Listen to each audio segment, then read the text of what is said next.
పిసిరంత మట్టి దొరికితే చాలు బంగారంలా భావిస్తారు తిరుపతి తాతయ్యగుంట గంగమ్మ జాతరలో భక్తులు.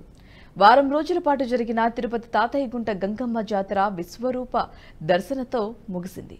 జాతరలో ఆఖరి రోజు అమ్మవారి ప్రతిమను ఏర్పాటు చేసి విశ్వరూప దర్శనంతో అమ్మవారు భక్తులకు దర్శనమిస్తారు. అమ్మవారి చెంప నరికి శాంతింపజేస్తారు.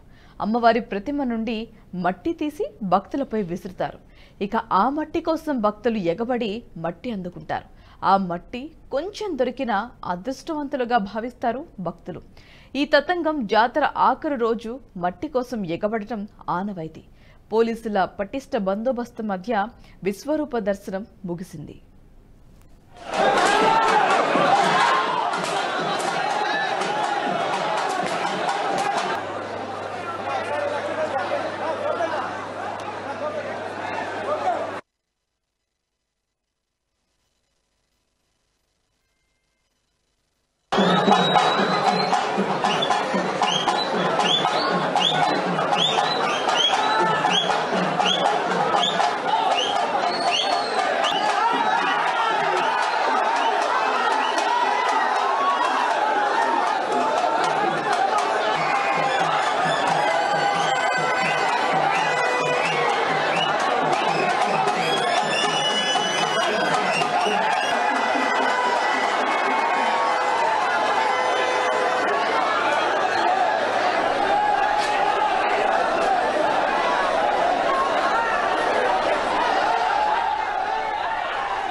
ఈ వీడియో మీకు నచ్చినట్టయితే లైక్ చేయండి, 10 మందికి షేర్ చేయండి. అలాగే కామెంట్ల రూపంలో మీ అభిప్రాయాలను మాతో పంచుకోండి. Nationalist hub group of channels ను సబ్స్క్రైబ్ చేసుకుని తెలుగునాట జాతీయవాద జర్నలిజాన్ని ప్రోత్సహించండి. ఈ వీడియో కింద ఉన్న బెల్ ఐకాన్ పై క్లిక్ చేయడం మర్చిపోవద్దు.